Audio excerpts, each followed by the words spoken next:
في سبيل الله الذين يقاتلونكم ولا تعتدوا إن الله لا يحب المعتدين.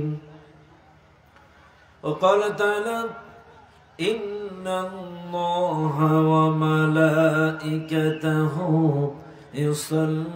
يصلون على النبي يا أيها الذين آمنوا صلوا عليه وسلموا تسليما.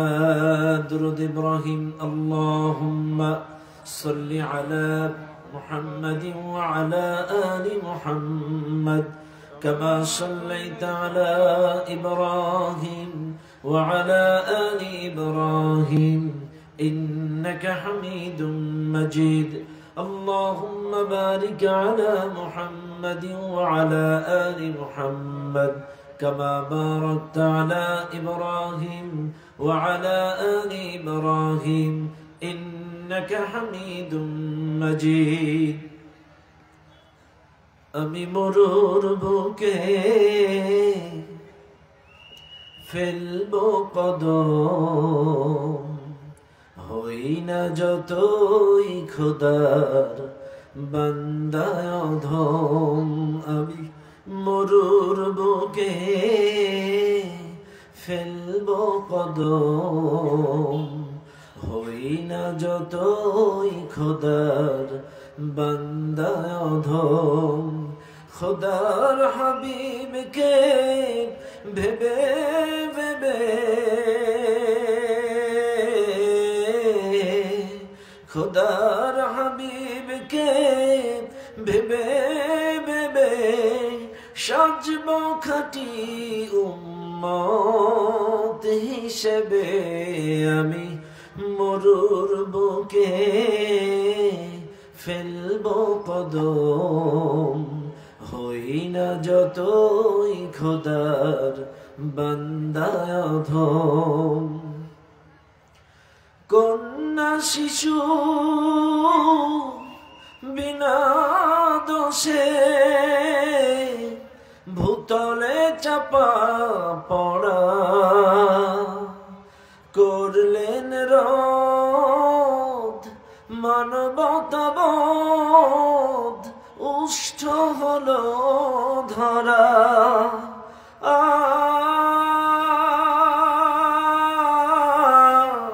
আরে মানবতাই ভাবেকে দীক্ষা দিবে, সাজবো খাঁটি উম্মত হিসেবে।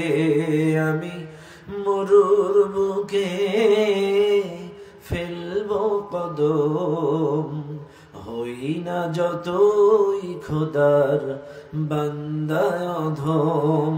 আমি মরুর বুকে ফেলবো কদম, হই না যতই খোদার বান্দা অধম। আলহামদুলিল্লাহ। মনিটরের সাউন্ড বাড়ান ভাইয়া। আলহামদুলিল্লাহ সুম্মা আলহামদুলিল্লাহ।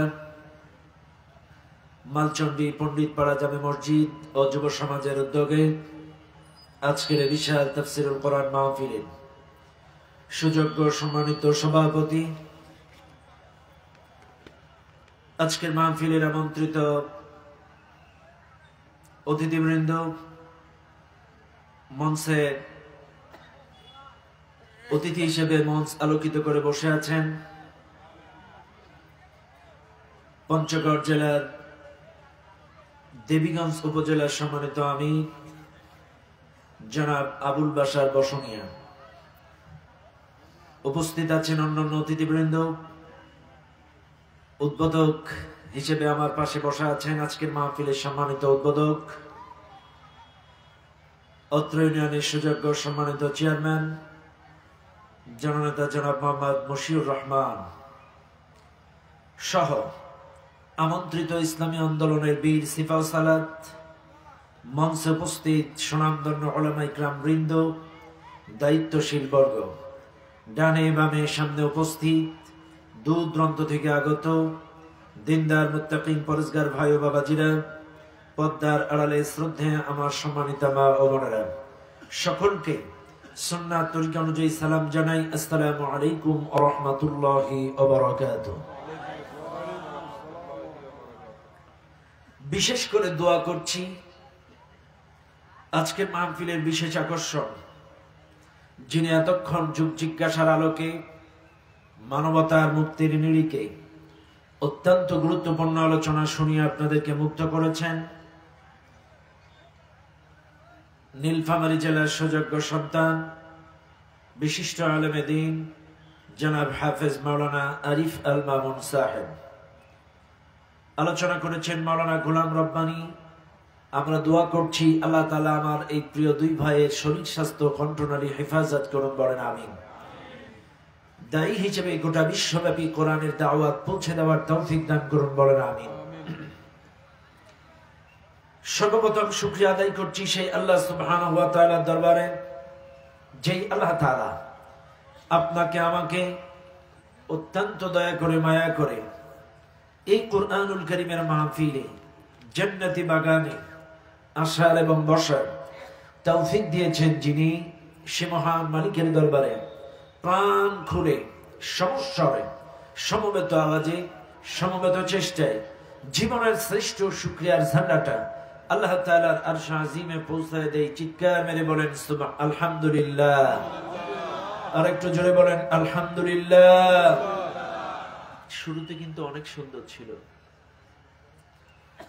দুরূদ ও সালাম পাঠ করি সে মহান মানবতার মুক্তির দূতের জন্য, যিনি আমার আপনার সকলের কিয়ামতের কঠিন মুসিবতের সময়ের একান্ত সুপারিশকারী, প্রিয় নবী নবী মুহাম্মদুর রাসূলুল্লাহ। সবাই বলুন সাল্লাল্লাহু আলাইহি ওয়াসাল্লাম। মাগফিরাত কামনা করি সেই সকল ভাইদের জন্য যারা দ্বীনের জন্য, ইসলামের জন্য প্রাণ দিয়ে শহীদ হয়েছেন। আল্লাহ তাআলা তাদের সকলকে জান্নাতুল ফিরদাউসের সর্বোচ্চ মর্যাদা দান করুন, বলেন আল্লাহুম্মা আমিন। আর জোরে বলেন আল্লাহুম্মা আমিন।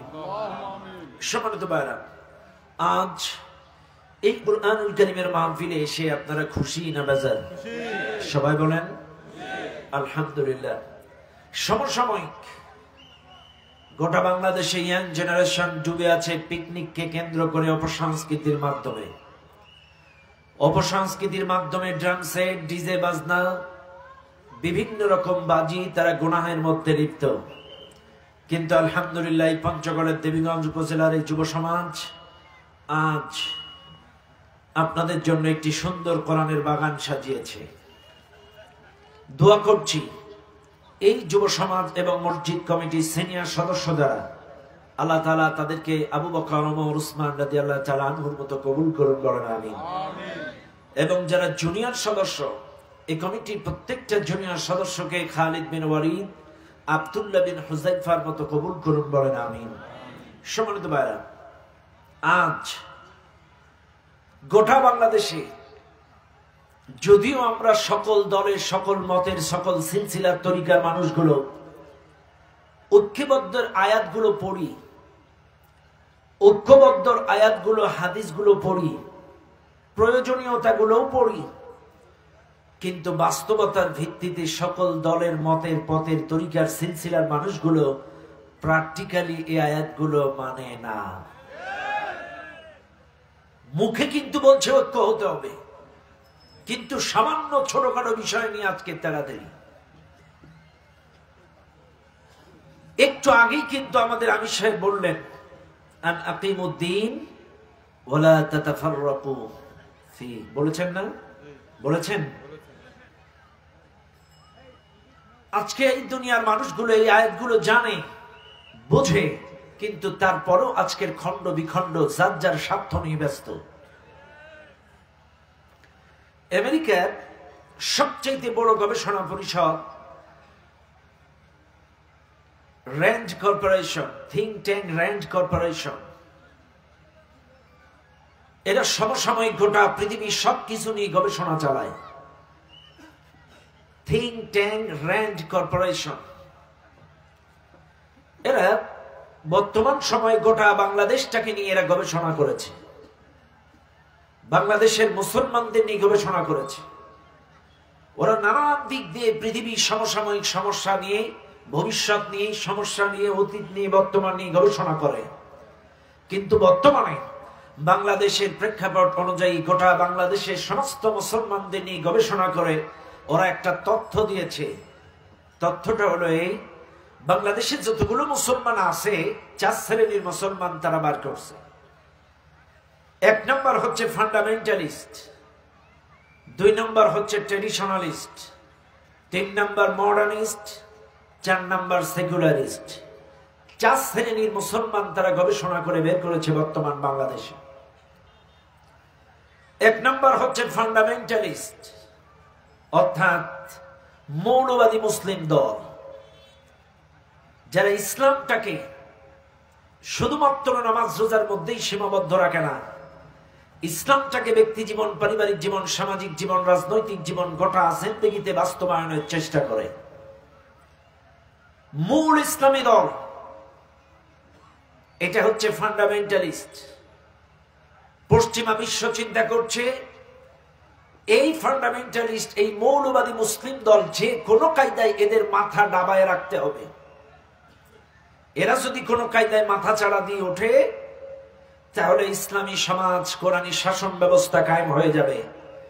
এজন্য ওদের ষড়যন্ত্র হলো এই মৌলবাদী মুসলিম দল নিয়ে যারা পূর্ণাঙ্গ ইসলাম, পরিপূর্ণ ইসলাম এই জমিনে কায়েম করতে চায়, এদের নিয়ে বিভিন্ন কায়দায় ষড়যন্ত্রে লিপ্ত, এদের হামলা, মামলা, জুলুম, নির্যাতন, নিপীড়ন করে বিভিন্ন কায়দায় তাদেরকে দমায়া রাখে, মাথা উঁচু করতে দেয় না।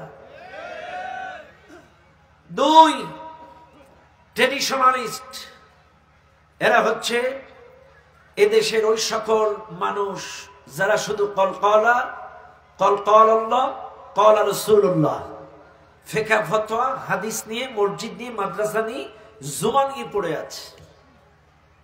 রাগ করবেন না, এটা কিন্তু আমি তাদের গবেষণার কথা বলছি। এরা শুধুমাত্র ফিকহ ফতোয়া, মসজিদ, মাদ্রাসা, জুম্মা নিয়ে পড়ে আছে। এরা হলো ট্রেডিশনালিস্ট। এরা যদিও পশ্চিমা বিশ্বের কোনো ক্ষতিকারক কারণ না, তারপরেও পশ্চিমা বিশ্ব চিন্তা করে বের করেছে এই ট্রেডিশনালিস্ট আর ফান্ডামেন্টালিস্ট এরা যদি কখনো এক হয়ে যায় তাহলে একটা ইসলামী বিপ্লব এদেশে ঘটে যাবে। কারণ ট্রেডিশনালিস্ট যারা, এরা ম্যাক্সিমাম মসজিদের ইমাম, ম্যাক্সিমাম মসজিদের খতিব, ম্যাক্সিমাম মাদ্রাসার মুহতামিম, ম্যাক্সিমাম মাদ্রাসার শিক্ষক, মুহাদ্দিস, এরা শুধু ওই গণ্ডির মধ্যে কলকলা, কলকলা, ফিকহ ফতোয়া নিয়ে পড়ে আছে। কাজে এদের একটা জনপ্রিয়তা এলাকায় স্থানীয়ভাবে আছে।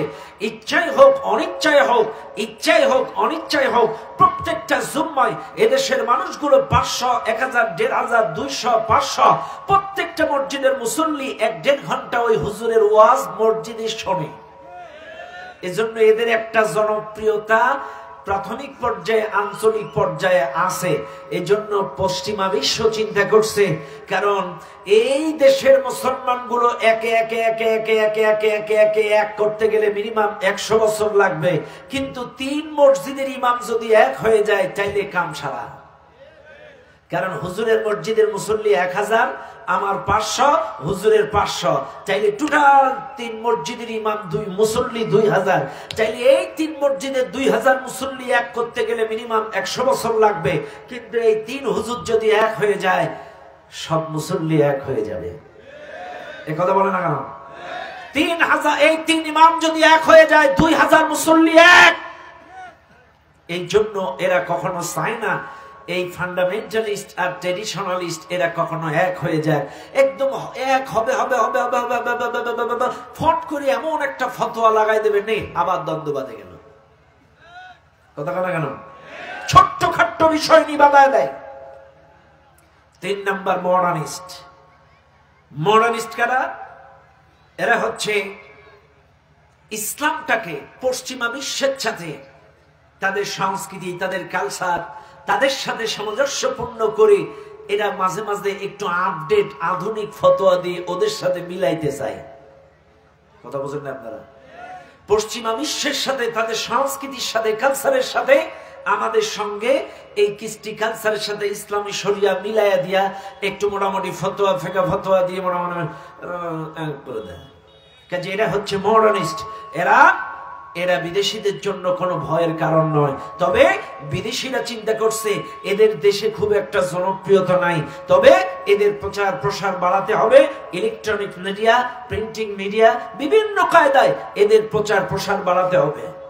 এই জন্য দেখবেন এরা শুধু মিডিয়ার মাধ্যমে দাওয়াতি কাজ করে, মাঠে ময়দানে নামে না। ছাত্র আন্দোলন হারাম, এটা হারাম, ওটা হারাম, ওরা খালি এই ব্যস্ত আছে। কেন আজকে হিজবুত তাওহীদের কথা বলেন, ওরা কি মাঠে ময়দানে ওদের কোনো লোক আছে? কিন্তু ওরা কিন্তু এই মিডিয়ার মাধ্যমে আল্লাহু আকবার দেখছেন, ওদের নামাজ দেখছেন, শয়তানের লজ্জা পায়। আচ্ছা, এত লোক মার খেলো এই আমলে, কিন্তু এগের মারার কেউ নাই। যেইভাবে ইসলামটাকে ধ্বংস করছে এরা, আস্তাগফিরুল্লাহ, নারী পুরুষ একসাথে নামাজ পড়ে, ওদের ইমাম ও মহিলারা নামাজ পড়ায়। এই লুচ্চা এই হিজবুত তাওহীদের এই শয়তানগণ, ওইটার নাম কি বলো? সেলিম। এর দাড়ি দেখলেই বোঝা যায় যে আস্ত লুচ্চা। কথা বল না কেন? এরা হচ্ছে মডার্নিস্ট। এদেরকে সহযোগিতা করে বিভিন্ন মিডিয়ার মাধ্যমে। এরা পশ্চিমা বিশ্বের ডাইরেক্ট সহযোগিতা পায় এবং চার সেকুলারিস্ট। এরা অলরেডি পশ্চিমা বিশ্বের পকেটের মধ্যে আছে। নাস্তিক কোয়ালিটির যারা, এরা আসলে মুসলমানদের কোনো কিছুই এদের পছন্দ হয় না। সব সময় দেখবেন পশ্চিমা বিশ্বের দিকে টান, ওদের কৃষ্টি কালচার সংস্কৃতি, ওদের সবকিছু ভালো লাগে। কিন্তু মুসলমানদের সংস্কৃতি, আল্লাহর বিধিবিধান, কোরআনের নীতিমালা, এই রুলস রেজুলেশন ওদের ভালো লাগে। এই চার শ্রেণীর মুসলমান বর্তমানে বাংলাদেশে আপনারা বলেন আছে না নাই? ভাইজান, মাইক কিন্তু আগে ঠিক ছিল, এখন গলা টানতেছে। শুরুতে কিন্তু ঠিক ছিল ভাইজান, একটু দেখেন না সোনা ভাই। সম্মানিত ভাইরা আমার, এই জন্য আসুন আমরা এক হয়ে যেতে চাই। ট্র্যাডিশনালিস্ট যারা, ফান্ডামেন্টালিস্ট যারা, আমরা এক হয়ে যেতে চাই। আমরা শুধু কোরআন হাদিস মৌখিক ভাবে তেলাওয়াত করে নয়, আমরা বাস্তবতার ভিত্তিতে নামাজে যে শিক্ষা দেয়, ঐক্যবদ্ধভাবে রুকুই যাও, সিজদায় যাও। নামাজ আমাদের শিক্ষা দেয় সকল দলের মানুষগুলো ইমামের সাথে রুকুই যায়, সিজদায় যায়, সালাম ফিরায়, কোনো গন্ডগোল নাই। একই ভাবে নামাজের বাইরেও, মসজিদের বাইরেও সকল দলের মতের, পথের, তরিকার, সিলসিলার মুসলিমগুলো যদি এক হয়ে যেতে পারি, আল্লাহর কসম, যত বড় শক্তিশালী ইহুদি, খ্রিস্টান, নাস্তিক, বামপন্থী, তাগুতি শক্তি, মডার্নিস্ট আর সেকুলারিস্টরা হোক না কেন, আমাদের এই ফান্ডামেন্টালিস্ট আর ট্র্যাডিশনালিস্টের সঙ্গে পারবে না। কথা বলেন ঠিক কিনা?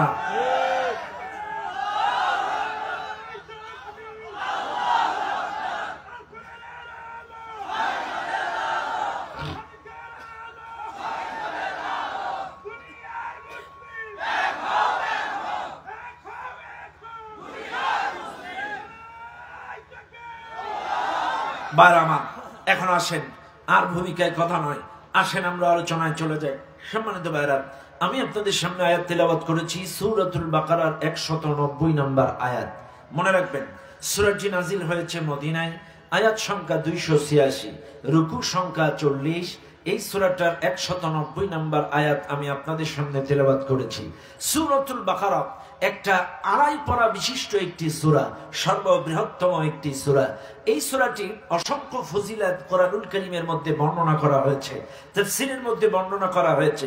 সূরাতুল বাকারা এত বড় বরকতময় ফজিলতপূর্ণ সূরা, কোন মানুষ যদি তার বাড়িতে তেলাওয়াত করে, ওই বাড়িতে শয়তান প্রবেশ করতে পারে না। আর যদি শয়তান পূর্ব পরিকল্পিতভাবে আগের থেকে যদি ওই বাড়িতে ওত পেতে থাকেও, এই সূরাতুল বাকারার তেলাওয়াত শুনলে শয়তান বায়ু ছাড়তে ছাড়তে পালায়। সুবহানাল্লাহ বলবেন না? আর জোরে করেন না সুবহানাল্লাহ।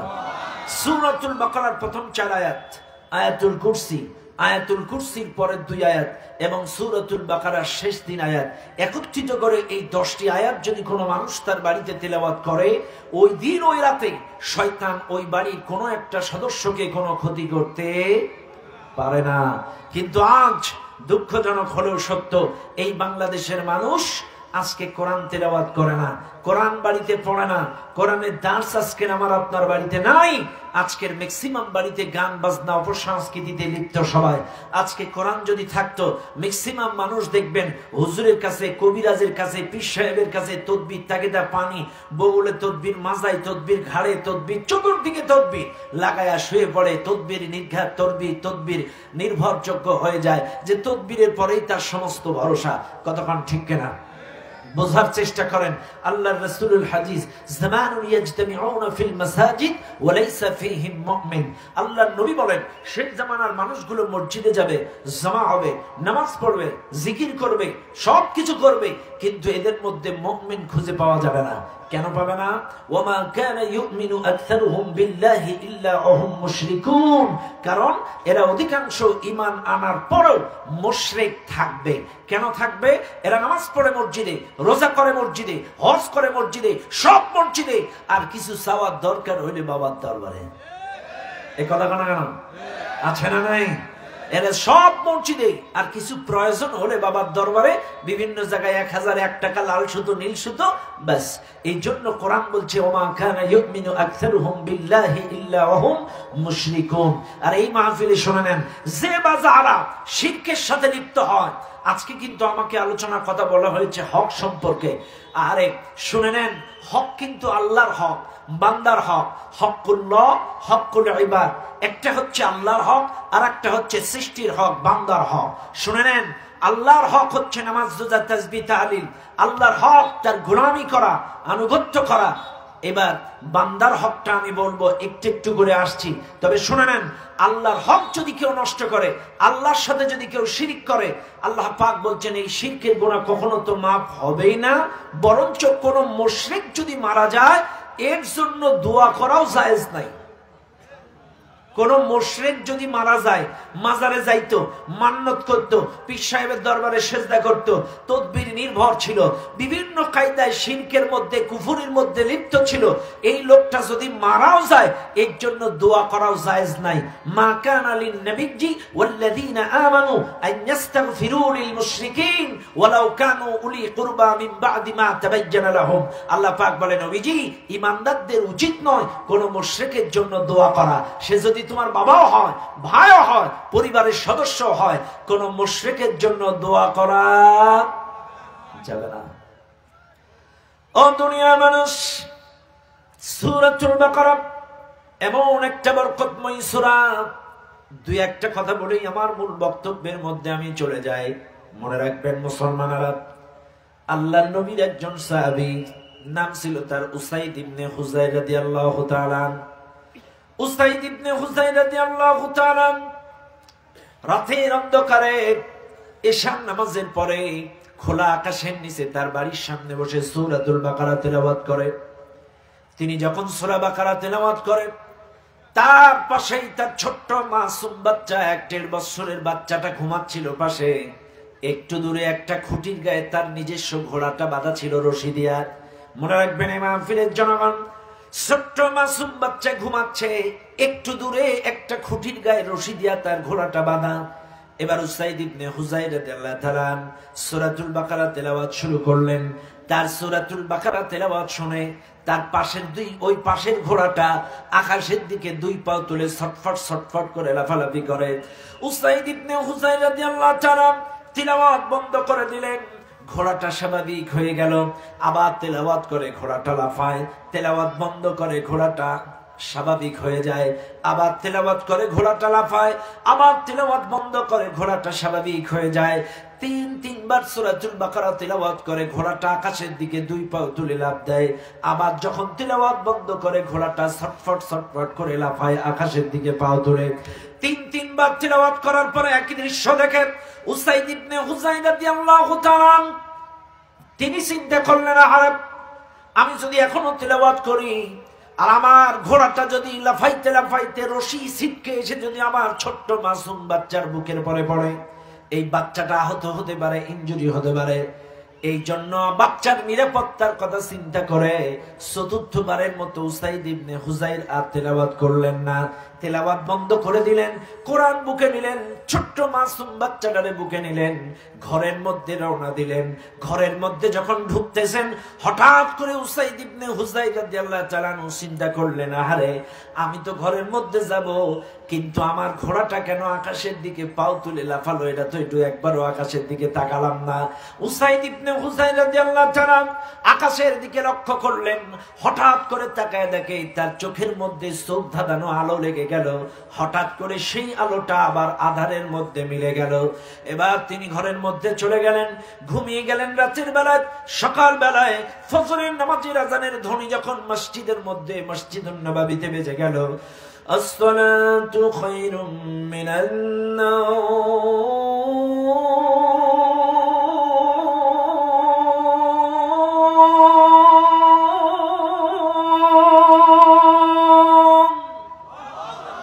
ফজরের নামাজের আযানের ধ্বনি যখন বাজছে, উসাইদ ইবনে হুযাইর রাদিয়াল্লাহু তাআলা ফজরের নামাজ জামাতে হাজির হয়ে গেলেন। জামাত শেষ করে রাসূলুল্লাহ তার জায়গায় বসে তাসবিহ করছেন।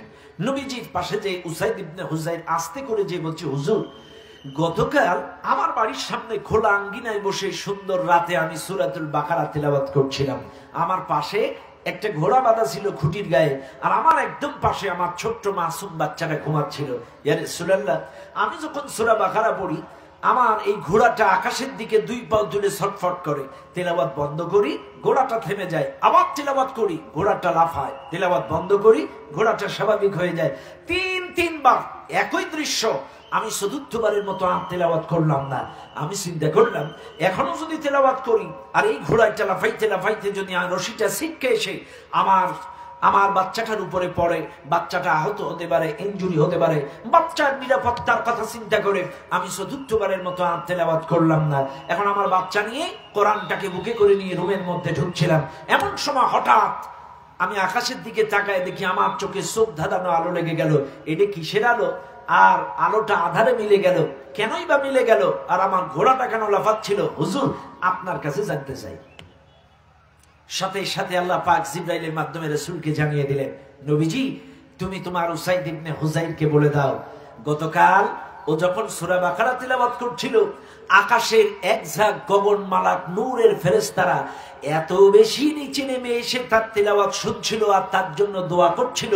ওই ফেরেশতাদের নূর দেখে, তাজাল্লি দেখে তোমার ঘোড়াটা আকাশের দিকে দুই পাও তুলে ছটফট করছিল। তুমি যখন তেলাওয়াত বন্ধ করছিলে, ওই ফেরেশতাগুলো উপরে চলে যাচ্ছিল, আধারে চলে যাচ্ছিল, ঘোড়াটা স্বাভাবিক হচ্ছিল। আবার যখন তেলাওয়াত করছিলে, ফেরেশতারা নিচে নেমে আসছিল।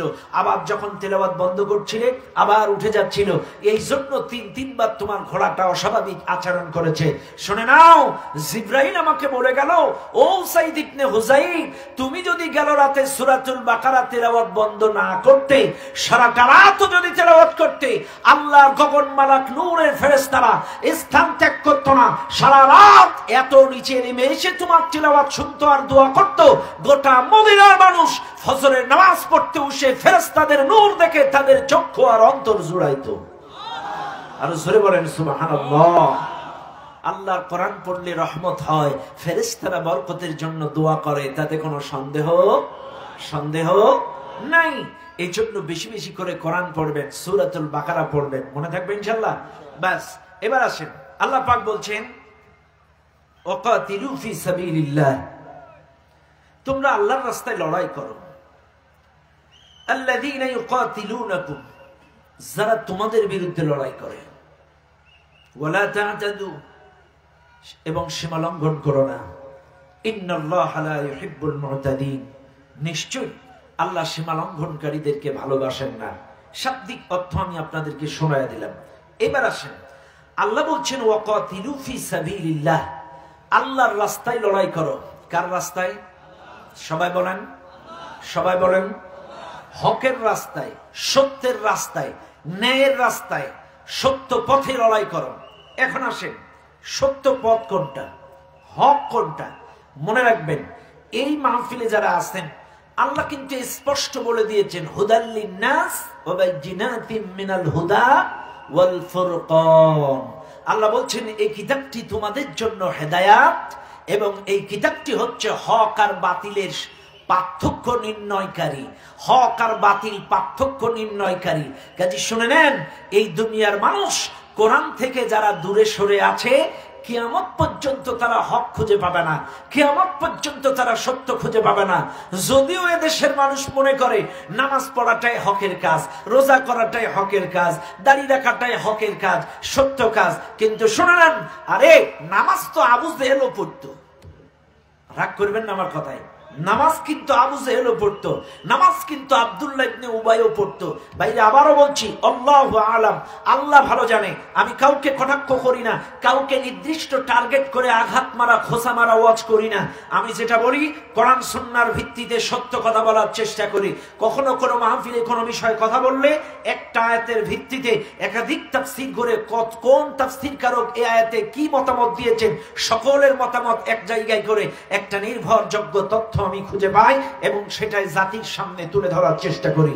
মনে রাখবেন, আবারও বলছি ভাইরা আমার, জেলে আমরা বুঝলাম এদেশের মানুষ এরা মনে করে নামাজটাই, আরে নামাজ তো আবু জেহেল পড়তো, আব্দুল্লাহ ইবনে উবাইও পড়তো। আপনারা রাগ করেন না, আবু জেহেল যে নামাজ পড়তো আপনাদের কি কোনো সন্দেহ আছে? আছে? বিশ্বাস করেন? তা আবু জেহেল নামাজ পড়তো এটা বিশ্বাস করলেন কিভাবে? وما كان صلاتهم عند البيت إلا مكاء وتصدية। আবু জেহেল নামাজ পড়তো, তবে আবু জেহেলের নামাজ ছিল হাততালি দেওয়া, তুড়ি মারা, গান গাওয়া, কাবার চত্বর দিয়ে হাততালি মারা, তুড়ি মারা, গান গাওয়া, শীষ বাজানো, এটাই ছিল ওর নামাজ। কথা বুঝেন না আপনারা? এটা ছিল যেমন হিজবুত তাওহীদ, ওরাও নামাজ পড়তেছে, ওরাও কি মনে করে এটা নামাজ? আল্লাহু আকবার, ওরাও তো নামাজ মনে করছে। এ কথা কেন কেন? চাইলে আবু জেহেল তুড়ি দেওয়াকে, গান গাওয়াকে, হাততালি দেওয়াকে, শীষ বাজানোকে, এটারে আবু জেহেল এটারে ইবাদত মনে করত, নামাজ মনে করত, সেও নামাজ পড়ছে। আব্দুল্লাহ ইবনে উবাই লম্বা দাড়ি, লম্বা টুপি, সব ঠিক আছিল, সেও তো নামাজ পড়তো। কথা কেন? পড়তো না? পড়তো। চাইলে মনে রাখবেন, আজকে আপনাদেরকে যে কথা আমি বোঝাইতে চাচ্ছি, চাইলে মনে রাখবেন, শুধুমাত্র নামাজ রোজাটাই সত্য পথের কাজ, শুধুমাত্র সত্য পথটা না, ভুল বুঝবেন না, প্রত্যেকটা কথা বোঝার চেষ্টা করবেন। চাইলে মনে রাখতে হবে, আল্লাহর কোরআনটাই হলো সত্য মিথ্যার মাপার মাপকাঠি, সত্য মিথ্যা মাপার মাপকাঠি। কোরআন ছাড়া কখনোই কেউ সত্য পথে চলতে পারবে না। এই দেশে যে বা যারা কোরআন দিয়ে কথা বলে, কোরআনের সমাজ চায়, কোরআন প্রতিষ্ঠা করতে চায়, এটাই কেবলমাত্র হকের পথ, এটাই সত্য পথ। এই মাহফিলে যারা আছেন, আপনারা বলেন, এই কোরআনে একটা মিছা কথা আছে? সবাই বলেন আছে? এটা কেউ বলতে পারবেন যে এই কোরআনে মিছা কথা আছে? নাই। তাহলে এবার আসেন, আল্লাহ কিন্তু বলেই দিয়েছে, আইয়ুহাল্লাযীনা আমানুত্তাকুল্লাহ ওয়া কুলু কাওলান সাদীদা, হে ইমানদারগণ আল্লাহকে ভয় করো, সত্য কথা বলো। আরেক জায়গায় বলছেন, ইয়া আইয়ুহাল্লাযীনা আমানুত্তাকুল্লাহ, হে ইমানদারগণ আল্লাহকে ভয় করো, ওয়া কুনু মা'আস সাদিকিন, এবং সত্যবাদীদের সাথে চলো। এবার সত্যবাদী কারা চিনবেন কেমনে?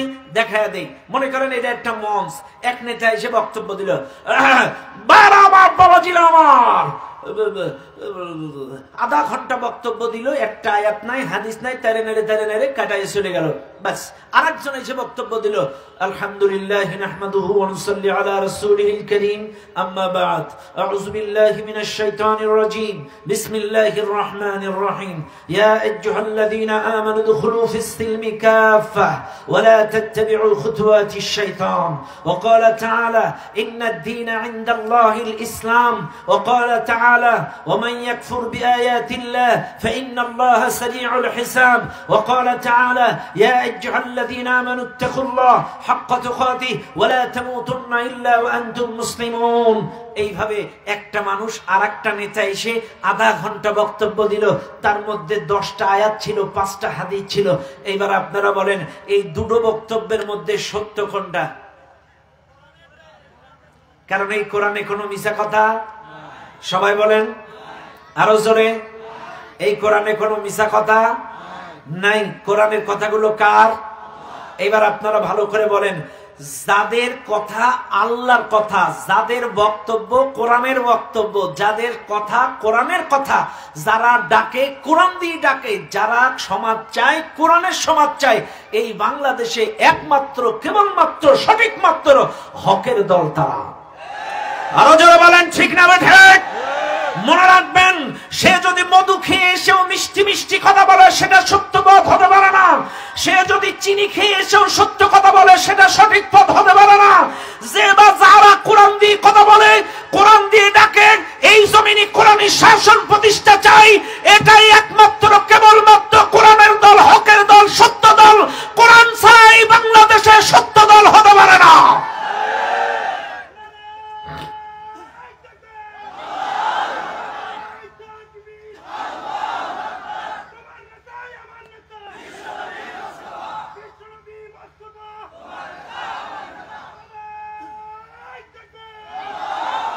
এখন আপনারা বলবেন, হুজুর এই হুজুরদের মধ্যে এতগুলো দল, চাইলে হক কোনটা বুঝবো, কেমনে বুঝবো, সত্য এটা বুঝা। এখন এবার আসেন, মনে করেন আমার চেয়ারম্যান সাহেব মশিউর রহমান ভাইয়ের একটাই শালা। কয়টা শালা? কয়টা ভাই? দুটো। শোনেন, বুঝানোর জন্য বলছি, আমার মশিউর ভাইয়ের একটাই শালা। কথার কথা, একটা শালা সিঙ্গাপুর থেকে আসছে 10 বছর পরে। এখন মশিউর ভাইয়ের স্ত্রী অর্থাৎ হোম মিনিস্টার, তিনি বলছে যাও আমার ভাইটা আসছে বাজার থেকে একটা ইলিশ মাছ আনো। এইবার আমার ভাই মশিউর ভাই বাজারে চলে গেল। বাজারে যেয়ে দেখে 50টা মাছের দোকান, কিন্তু ইলিশ মাছ শুধু এক দোকানে। ইলিশ মাছ কয় দোকানে? সবাই বলেন। এক দোকানে ইলিশ মাছ, আর কোন জায়গায় নাই। এখন হোম মিনিস্টারের অর্ডার ইলিশ মাছ। এখন উপায় নেই, পচা হোক, খাটো হোক, ছোট হোক, বাসি হোক, গন্ধ হোক, আর যাই হোক ওইটাই নেওয়া লাগবে। যাচাই করার কোন সুযোগ নাই। এবার আসেন, মশিউর ভাই যদি বাজারে যেয়ে দেখতো যে 50 দোকানে ইলিশ মাছ, তাইলে কিন্তু একটু যাচাই করার সুযোগ থাকতো, কোনটা ভালো, কোনটা তাজা, কোনটা বড়, কোনটা তেলওয়ালা, কোনটা ডিমওয়ালা। দেখে দেখে দেখে দেখে দেখে দেখে দেখে বেছে বেছে বেছে শক্ত তাজা ভালো মাছটাই বাড়িতে আনতে পারতো। কাজে আজ এই দেশে যদি একটাই ইসলামী দল থাকতো, যাচাই করার কোনো সুযোগ ছিল না। কিন্তু আজকের 80 গুন্ডা ইসলামী দল হওয়ার কারণে আপনার আমার যাচাই করার সুযোগ আছে। ও মুসলমানেরা, বিবেক আছে, যাদের মনুষ্যত্ব আছে, আপনারা টিপে টিপে টিপে টিপে দেখে দেখে বাছাই করেন কারা কোরআন দিয়ে কথা বলে, কারা কোরআন দিয়ে ডাকে, কারা কোরআনের সমাজ চায়, এই জমিনে কারা আল্লাহর আইন চায়। দেখে দেখে বেছে বেছে কোরআনের দলটাই গ্রহণ করে নেন। কথা ক্লিয়ার? আরো জোরে বলেন ক্লিয়ার? তাহলে হকের পথ পাইছেন, এজোরে কোন পাইছেন? এইবার আসেন, আপনারা কি নিজেদেরকে ইমানদার দাবি করেন? করেন? কারা কারা দাবি করেন একটু হাত তোলেন। সবাই ইমানদার? সন্দেহ নাই তো? হাত নামান। এবার আল্লাহ কি বলছে দেখেন, আল্লাযীনা আমানু ইউকাতিলুনা ফি সাবিলিল্লাহ। যারা ইমানদার তারা আল্লাহর রাস্তায় লড়াই করবে। এই কথাটা কার? কথা কার? চাইলে আপনারা সবাই নিজেকে ইমানদার দাবি করেছেন। কে বিএনপি, কে জাতীয় পার্টি, কে সাইদ দল, কে সদ্য দল, কে সরমনায়, কে আহলে হাদিস, কে হানাফি, আমি জানি না। ইমানদার যদি হন, আল্লাহর রাস্তায় কোরআনের রাস্তায় লড়াই করা। আর এই লড়াই করা কি ফরজ নাকি নফল? আরো জোরে কোন, আরো জোরে কোন। তাইলে আবারও বলছি, আপনি যদি ইমানদার হন, নিজেকে ইমানদার দাবি করেন, আপনার মধ্যে যদি ইমানের বীজ থাকে, তাইলে আপনাকে অবশ্যই আল্লাহর রাস্তায় লড়াই করা লাগবে। আল্লাযীনা আমানু ইউকাতিলুনা ফি সাবিলিল্লাহ। আল্লাহর রাস্তায় লড়াই করবে ইমানদাররা। আর আপনি যদি বলেন আপনি ইমানদার না, আপনি বেঈমান, আপনি নাফরমান, তাইলে দরকার নাই। আর যদি ইমানদার দাবি করেন, আল্লাহকে বিশ্বাস করেন, রাসূলকে বিশ্বাস করেন, এই জমিনে আল্লাহ দ্বীন কায়েমের জন্য, কোরআন আইন প্রতিষ্ঠার জন্য যখন যেই ফর্মুলায় ডাক দেবে, বসে থাকা যাবে না, ছুটে আসতে হবে কোরআনের ময়দানে।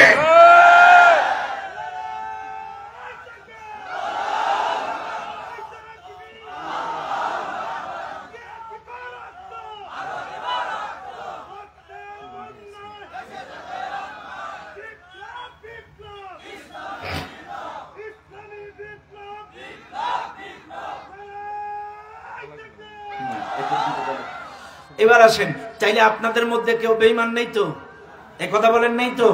ব্যাস, এবার আসেন, আল্লাহ বলছেন ওয়াল্লাযীনা কাফারু ইউকাতিলুনা ফি সাবিলিত তাগুত। আর যারা অস্বীকার করে, কুফরি করে, নাফরমান, বেঈমান, এরা লড়াই করে তাগুতের পথে, শয়তানের রাস্তায়, শয়তানের পথে। মানব রচিত মতাদর্শ, মানব রচিত সংবিধান, মানব রচিত রুলস রেজুলেশন, মানব রচিত নীতিমালা সমাজে, রাষ্ট্রে কায়েমের চেষ্টা করে। এরা হলো নাফরমান, বেঈমান, কাফের, কুফরি করেছে যারা। এইবার আসেন, তাহলে আপনারা যদি ঈমানদার হন, মানব রচিত কোন বিধিবিধানের পথে লড়াই করা যাবে না। তাই সে যে দলই হোক না কেন, ওয়াল্লাযীনা কাফারু ইউকাতিলুনা ফি সাবিলিত তাগুত। তাহলে যারা অস্বীকার করেছে, কুফরি করেছে, নাফরমানি করেছে, বেঈমানি করেছে, কাফের, এরা লড়াই করে মানব রচিত বিধিবিধান কায়েমের চেষ্টা করতে। মানুষ যা সকাল বেলায় গড়ে, বিকাল বেলায় ভাঙে, এটাই চেষ্টা করে কায়েমের। এবার আপনারা বুকে হাত দেন, ও দুনিয়ার মানুষ, যদি আপনারা ঈমানদার হন, মানব রচিত কোন নীতিমালা কায়েমের চেষ্টা করা যাবে না। আজকে এখানে বুকে হাত দেন যারা বিএনপি করে, রাগ করবেন না, আমি কারোর বিপক্ষে বলছি না। যে যে দল করে তারা সেই দলের নীতিমালা সমাজে, রাষ্ট্রে কায়েমের চেষ্টা করে। যারা আওয়ামী লীগ করেছিল তারা আওয়ামী লীগের নীতিমালা, রুলস রেজুলেশন সমাজে, রাষ্ট্রে কায়েমের চেষ্টা করেছিল। যারা জাতীয় পার্টি করে তারা জাতীয় পার্টির নীতিমালা, রুলস রেজুলেশন, তাদের নীতিমালা কায়েমের চেষ্টা করে। যারা যেই দল করে তারা সেই দলের নীতিমালা সমাজে, রাষ্ট্রে কায়েমের চেষ্টা করে। কিন্তু যারা ঈমানদার তারা আল্লাহর কোরআনের নীতিমালা আল্লাহর সমাজে কায়েমের চেষ্টা করে। কথা ক্লিয়ার? বাস। এইবার আসেন, ঈমানদার যদি থাকেন, ঈমানদার যদি হন, হকের পথে, সত্যের পথে, আল্লাহর পথে লড়াই করতে হবে। কোরআন বলতেছে فليقاتل في سبيل الله الذين يشرون الحياة الدنيا بالآخرة ومن يقاتل في سبيل الله فيقتل أو يغلب فسوف نؤتيه أجرا عظيما। যারা আখিরাতের বিনিময়ে তাদের জীবনকে বিক্রি করে দিয়েছে, তারা আল্লাহর রাস্তায় লড়াই করবে। এবার বলেন, আমরা আমাদের জীবনটা আল্লাহর কাছে সঁপে দিয়েছি কিনা বলেন? ইন্নাল্লাহা আশতারা মিনাল মুমিনিনা আনফুসাহুম ওয়া আমওয়ালাহুম বিআন্না লাহুমুল জান্নাহ। আল্লাহর কোরআন বলে মুমিনের জানমাল ক্রয় করে নিয়েছে জান্নাতের বিনিময়ে। চাইলে এই যে আমার আপনার জান, এই যে আমার আপনার মাল, ব্যাংক ব্যালেন্স, সম্পদ সম্পত্তি যা কিছু আছে, এটা আমরা 40 বছর 50 বছরের জন্য কেবলমাত্র পাহারাদার, চৌকিদার। কারণ এর মূল মালিক কে? আরো জোরে বলেন কে? চাইলে মনে রাখবেন, এই মাহফিলের প্রত্যেকটা জনগণ, আমাকে আপনাকে বুঝতে হবে, আখিরাতের বিনিময়ে যারা তাদের জীবনকে বিক্রি করে দিয়েছে, তারা কেবলমাত্র, শুধুমাত্র আল্লাহর জমিনে আল্লাহর দিন কায়েমের জন্য লড়াই করবে, সত্য কায়েমের জন্য লড়াই করবে, হক প্রতিষ্ঠার জন্য লড়াই করবে, সত্য দিন প্রতিষ্ঠার জন্য লড়াই করবে। মনে রাখবেন। এবার আসেন, বুঝার চেষ্টা করেন সত্য দিন কি আর মিথ্যা দিন কি। ভাইরা আমার, সত্য দিন আল্লাহর কোরআনের আইন। সত্য দিন কি? আল্লাহর কোরআনের। আর মিথ্যা দিন কি? মানব রচিত আইন। আবারও বলছি, মিথ্যা দিন কি? মানব রচিত আইন। আর সত্য দিন আল্লাহর কোরআনের আইন। এবার আসেন, এটার তথ্য নেন। ও দুনিয়ার মানুষ, হযরত মুসা আলাইহিস সালাম গোটা মিশরের মধ্যে যখন দিন প্রচার করে, সত্য প্রচার করে, হক প্রচার করে, মুসা আলাইহিস সালামকে কিন্তু একটা টোকাও কিন্তু ফিরাউন মারে নাই। আল্লাহ পাক ডাক দিয়ে বলে, মুসা, শুধু নরম নরম জায়গায় দাওয়াত দিলে চলবে না, একটু শক্ত জায়গায়ও দাওয়াত দাও। মুসা আলাইহিস সালাম আল্লাহর সঙ্গে বড্ড ফিরে ছিলেন। মুসা আলাইহিস সালাম বললেন, আল্লাহ, শক্ত জায়গার অর্থ কি বুঝলাম না। আল্লাহ পাক ডাক দিয়ে বলে, মুসা, শক্ত জায়গার অর্থ হলো ফিরাউনের রাজদরবার, ফিরাউনের সংসদেও একটু দাওয়াত দাও। শুনে না, আজকের এই মাহফিলের জনগণ, আল্লাহর পক্ষ থেকে অর্ডার আসলো, শুধু নরম নরম নরম নরম জায়গায় দাওয়াত দিলে চলবে না, একটু শক্ত জায়গায় দাওয়াত দাও। মুসা দেরি করলেন না, চলে গেলেন ফিরাউনের সংসদে। রানী অধিবেশন চলতেছে। ফিরাউন যেই বলে মুসা, মুসা আলাইহিস সালাম ফিরাউনের সংসদে যেই বলে, ফিরাউন, সমস্ত মতাদর্শ ছেড়ে দাও, লা ইলাহা ইল্লাল্লাহ মেনে নাও, আল্লাহ ছাড়া কোনো আইনদাতা নাই, বিধানদাতা নাই, মাবুদ নাই, আল্লাহ ছাড়া কোনো সংবিধানদাতা নাই। এইভাবে যখন সুন্দর করে দাওয়াতটা দিলেন, ফিরাউন ছিল তার চেয়ারে বসা, চেয়ার থেকে লাফ দিয়ে উঠে বলছে ওয়াকালা ফিরআউনু যারুনি আকতুল মূসা, আমাকে ছেড়ে দাও, আমি মূসাকে হত্যা করব।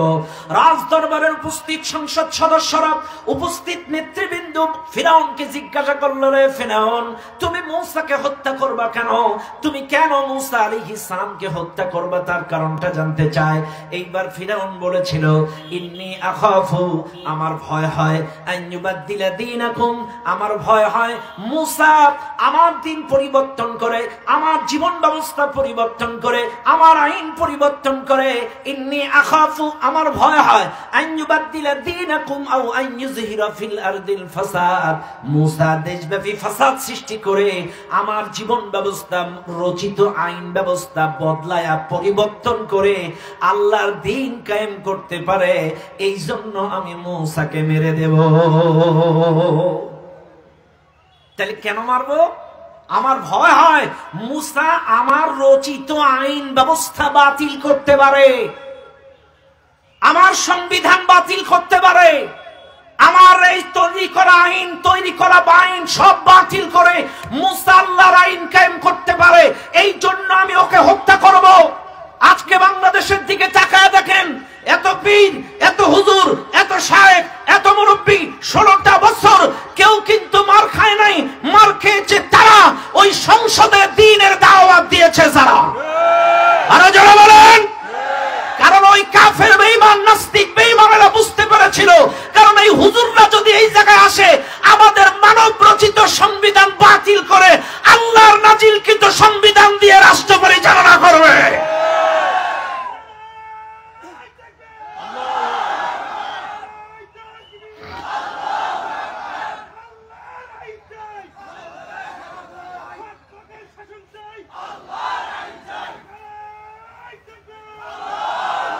এই জন্য কাফের বেঈমান ওই জালেম সরকার 16টা বছর কিন্তু মেরেছে, বেছে বেছে মেরেছে কাদের? কোরআনের পাখি মতিউর রহমান নিজামীকে মেরেছে। কাদের? কোরআনের পাখি কাদের মোল্লাকে, কোরআনের পাখি ওই যে কামরুজ্জামান ভাইকে বেছে বেছে লাড়া লাড়া নেতাগুলো মেরে দিয়েছে।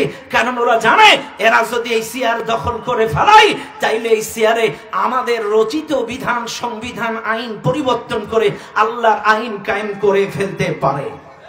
এ কথা ঠিক আছে না নাই? আরো জোরে বলেন, ঠিক আছে না নাই? এই জন্য মনে রাখবেন, এই মাহফিল থেকে স্পষ্ট বলে যায়, আপনারা মনে করছেন যে শুধুমাত্র নামাজ রোজাটাই সত্য পথ, শুধুমাত্র হজ করাটাই সত্য পথ, শুধু কোরআনের কথা বলা, তাসবিহ করা, জিকির করাটাই সত্য পথ না। এই জমিনে, এই সমাজে, এই রাষ্ট্রে সিয়ারগুলো পরিবর্তন করে সব ব্যক্তির মাধ্যমে কোরআনী শাসন কায়েম করাটাও হকের পথ। মনে রাখবেন, সিয়ার ছাড়া সমাজ পরিবর্তন হয় না। আরো জোরে বলেন, আরো জোরে বলেন, হয় হয় হয় হয় না। এদেশে কম পীর নেই, এদেশে কম মুরব্বী নেই, এদেশে কম আলেম নেই। 40টা 50টা বৎসর, 54টা বৎসর এদেশে কম হজ হয়নি। সুদ খাইও না, সুদ খাইও না, সুদ খাইও না, ঘুষ খাইও না, ঘুষ খাইও না, ঘুষ খাইও না, যৌতুক নিও না, যৌতুক নিও না, যৌতুক নিও না। আপনারাই বলেন, বিগত 10 বছরের আগে চাইতে যৌতুক বাড়ছে না কমছে? তাইলে এত পীর, এত মুরিদ, এত হুজুর, এত দল, এত ওয়াজ, এত তাফসীর যাচ্ছে কোন জায়গায়? এ কথা কম না কেন? এত তাফসীর হচ্ছে, এত ইউটিউবে নিত্য নতুন হুজুরের ওয়াজ হচ্ছে, এত বড় বড় বিশ্ব ইজতেমা হচ্ছে, এত বড় বড় ওরস শরীফ হচ্ছে, তাইলে সুদ কেন বন্ধ হচ্ছে না? ঘুষ কেন বন্ধ হচ্ছে না? দুর্নীতি কেন বন্ধ হচ্ছে না?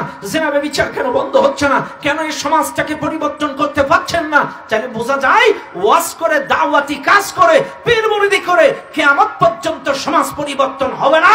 সমাজ পরিবর্তন করতে গেলে লাগবে কি? লাগবে আরো জোরে, আরো জোরে, জোর হলো না? এইটাও সিয়ার, ইউনুস কাকুরটাও সিয়ার, কথা কানা? এইটাও সিয়ার, ইউনুস কাকুরটাও সিয়ার। আমি যদি এখন ওয়াজ করি, মরেও যাই, চুরি করলে হাত কেটে দেওয়া হবে, একটা লোক ওই চুরির ওয়াজ শুনে আমল করবে না। কিন্তু ইউনুস কাকু যদি ওই সিয়ারে বসে বলে, আগামীকাল থেকে আসারিকু আসারিকাতু, চোর চুরি করলে চোরের হাত কেটে দাও, বলেন বাংলাদেশের সব চুরি বন্ধ হবে কি হবে না? হবে, হবে, হবে। তাহলে কি বুঝলাম? এটাও সিয়ার, ওটাও সিয়ার। এই সিয়ারের পাওয়ার নেই, চাইলে পাওয়ার ছাড়া, চেয়ার ছাড়া সমাজ পরিবর্তন হয় না। চাইলে এটাই আপনাদের মাথায় রাখতে হবে। সৎ ব্যক্তি আল্লাহর আইন যদি কায়েম করতে পারেন, এই চেয়ারে বসাইতে পারেন সৎ ব্যক্তি, যোগ্য ব্যক্তি, নীতিবান ব্যক্তি, তাহলে এই সমাজ পরিবর্তন সম্ভব। ও দুনিয়ার মানুষ, এই জন্য মনে রাখবেন, আল্লাহ কোরআন বলতেছে তাদের বিরুদ্ধে লড়াই করো। আল্লাযীনা ইউকাতিলুনাকুম, যারা তোমাদের বিরুদ্ধে লড়াই করে। এইবার এই মাহফিলে মনে রাখবেন কারা আমাদের বিরুদ্ধে লড়াই করে। এক নাম্বার আমাদের বিরুদ্ধে লড়াই করে তারা ইহুদি আর খ্রিস্টান। যারা কারা?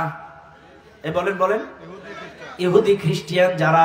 আজকের এই মাহফিলে শুনে নেন, আফগানিস্তানে যখন ইসলামের গণজোয়ার বয়ে যাচ্ছিল, আফগানিস্তানে যখন ইসলামের গণজোয়ার বয়ে যাচ্ছিল, ওই আমেরিকা কিন্তু জঙ্গিবাদের নাম করে ওসামা বিন লাদেনকে মেরে আফগানিস্তান থেকে তছনছ করে দীর্ঘদিন দখল করে রেখেছিল।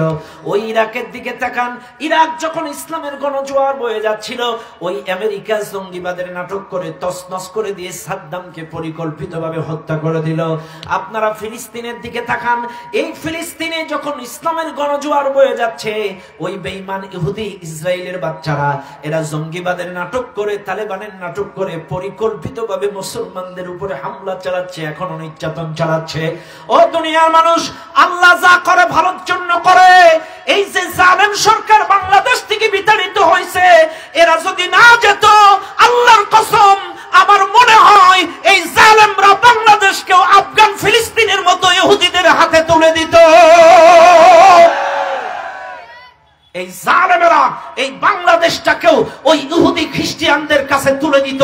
কারণ ওয়ালান তারদা আনকাল ইয়াহুদু ওয়ালান নাসারা হাত্তা তাত্তাবিআ মিল্লাতাহুম, ওরা কিন্তু আমাদেরকে পছন্দ করে না।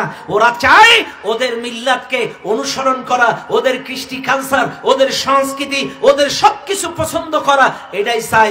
আমরা যখন ওদের কালচার ছেড়ে দেব, ওদের সংস্কৃতি ছেড়ে দেব, ওদের প্রতি মোহাব্বত ছেড়ে দেব, তখনই কিন্তু ওরা আমাদের বিরোধিতা করে। তাই যুগে যুগে যেই দেশে ইসলামের গণজোয়ার বয়েছে, সেই দেশে একটা নাটক তৈরি করেছে জঙ্গিবাদের।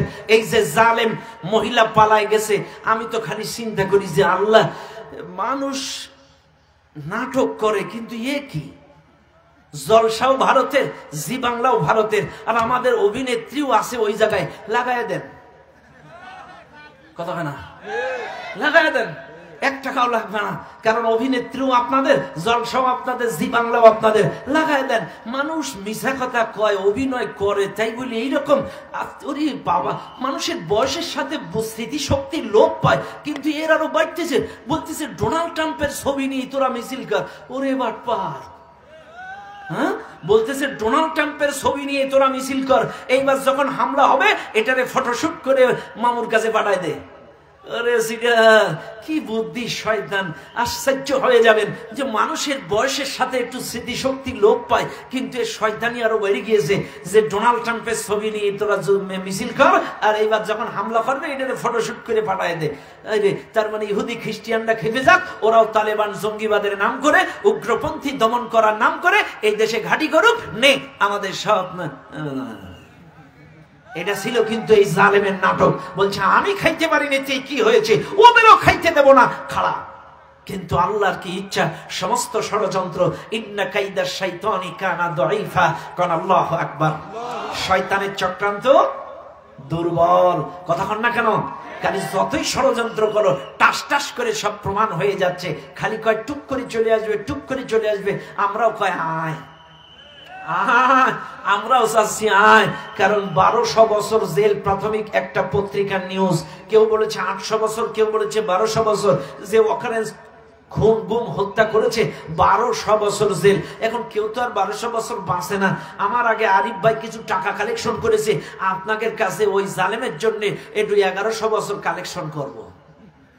দেবেন না আপনারা? 2-1 দিন করে দেবেন না? 2-1 দিন করে কালেকশন করলে 1200 বছর আয়না ঘরে রাখে তার আর কাজ। এ কথা কন না কেন? কথা ঠিক না? ঠিক ভাড়া আমার তাহলে মনে রাখবেন 16টা বছর এই দেশের জঙ্গি জঙ্গি নাটক করেছিল এই জালেম সরকার। আপনারা তাকান, জসিমউদ্দিন রহমানীকে জঙ্গিবাদের নাটক বানায়া দীর্ঘদিন জেলখানায় বন্দী করে রেখেছে। আমির হামজাকে জঙ্গিবাদের নাটক করে, কি নাটক? আমির হামজার ওয়াজ শুনে একজন প্রবলিত হয়েছে, অস্ত্র নিয়ে সংসদ ভবন ভাঙতে গিয়েছে। নাটকের একটা আগামাথা থাকার দরকার। হ্যাঁ, ওয়াজ শুনে নাকি সংসদ ভবন ভাঙতে গেছে। এই শয়তানেও বিশ্বাস করে না এগের নাটক। এই কথা কোন? আমির হামজাকে এই জঙ্গিবাদের নাটক করে আটকায় রেখেছে, হারুন ইসাককে জঙ্গিবাদের নাটক করে আটকায় রেখেছে, জঙ্গিবাদের নাটক করে আমাদের কলিজার টুকরা, আমাদের রাহাবার ইসলামী আন্দোলনের বীর সৈনিক আমির জামাতের ছেলেটাকেও জঙ্গিবাদের নাটক করে চট্টগ্রাম থেকে অ্যারেস্ট করেছিল। এই কথা বলে না কেন? এই জঙ্গি জঙ্গি নাটক করেছিল 16টা বছর, গোটা পৃথিবীর ইহুদিদের কাছ থেকে সমর্থন পেয়েছিল এই জঙ্গিবাদের নাটক করে। আজকের জালেমেরাও নাই, জঙ্গিও কথা কেন এরাও নাই, জঙ্গিবাদেও নাই। তাই মনে রাখবেন, আমাদের ইসলামের পথে, দিন কায়েমের পথে সবচাইতে বেশি বাধা দেয় কারা? ইহুদি খ্রিস্টান যারা, এরা কিন্তু আমাদের কল্যাণ চায় না, মঙ্গল চায় না। আমরা তো পড়ে থাকি শুধু রিল ভিডিও আর টিকটক নিয়ে, কিন্তু ওরা কিন্তু সব মাথাগুলো ওদের আন্ডারে। আপনি ফেসবুক চালাচ্ছেন, এটাও ওদের আন্ডারে, ইউটিউব চালাচ্ছেন, এটাও ওদের আন্ডারে। এই যে কম্পিউটার বলেন, ক্যামেরা বলেন, হার্ড ডিস্ক বলেন, সফটওয়্যার বলেন, সব ওদের আন্ডারে। আজকের এখানে ইসরায়েলের বিরুদ্ধে কিছু বলবেন, আপনার ইউটিউবও আউট, ফেসবুকও আউট। এই জন্য খালি রিল ভিডিও আর টিকটক দেখে রাত কাটাইন না, আপনারাও চেষ্টা করেন কিছু তৈরি করা, দেশের জন্য, দেশের জন্য, জাতির জন্য চেষ্টা করেন। আমাদের যেন ইহুদি খ্রিস্টানদের কাছে ধর্ণা দেওয়া না লাগে। কথা বলেন ঠিক না ঠিক? আজকে আফগানিস্তানের দিকে তাকায় দেখেন, আফগানিস্তান ওই ইহুদি খ্রিস্টানদেরকে তাড়িয়ে দিল, আমেরিকার দালালদেরকে তাড়িয়ে দিল। তাড়িয়ে দেওয়ার পরে মাত্র কয়েক বছরে যেই আফগানিস্তানকে নিয়ে গোটা পৃথিবীর বুদ্ধিজীবীরা চিন্তা করেছিল এরা কেমনে দেশ চালাবে, এরা কেমনে দেশ চালাবে, সব শেষ। অথচ আলহামদুলিল্লাহ মাত্র কয়েক বছরের ব্যবধানে অর্থনীতিতে ওরা 2-3 নম্বরে চলে এসেছে। আল্লাহু আকবার। আরে এদের এক একটা মন্ত্রী বাইসাইকেল চালায় মন্ত্রণালয়ে আসে। সুবহানাল্লাহ কন্যা, আরো জোরে কন্যা সুবহানাল্লাহ। বাইসাইকেল চালায় মন্ত্রণালয়ে আসে। কি মন্ত্রী আফগানিস্তানের! চিন্তা করেন, আজকে আফগানিস্তান উন্নতির জোয়ার বয়ে দিচ্ছে, গোটা পৃথিবীর চোখে আঙুল দিয়ে দেখিয়ে দিচ্ছে। কাজে আপনাদেরকেও বলি, কোরআনী সমাজ ছাড়া, কোরআনী শাসন ব্যবস্থা ছাড়া এই দেশের বর্তমান যে অবস্থা, অর্থনৈতিক অবনতি, বিশ্বাস করেন এই অবনতির থেকে যদি কাটাইয়ে উঠতে চান, কোরআনী সমাজ ছাড়া বিকল্প কোনো রাস্তা নাই। কারণ যদি এদেশে কোরআন থেকে চুরির আইন বাস্তবায়ন করা যায় আর যাকাত ভিত্তিক সমাজ ব্যবস্থা যদি কায়েম করা যায়, দেশের অর্থ চুরিও হবে না। আর যাকাত ভিত্তিক সমাজ ব্যবস্থা যদি চালু হয়, তাইলে বড় লোকের সম্পদ থেকে গরিবের হকগুলো বের করে আনলে এদেশ অর্থনৈতিক অবনতির থেকে আবার মাথা উঁচু করে দাঁড়াইতে পারবে। না হলে বর্তমানে যে গোটা বাংলাদেশে অবস্থা, কোরআনী সমাজ ছাড়া কোন নেতা এসে অর্থনৈতিক উন্নতি করতে পারবে না।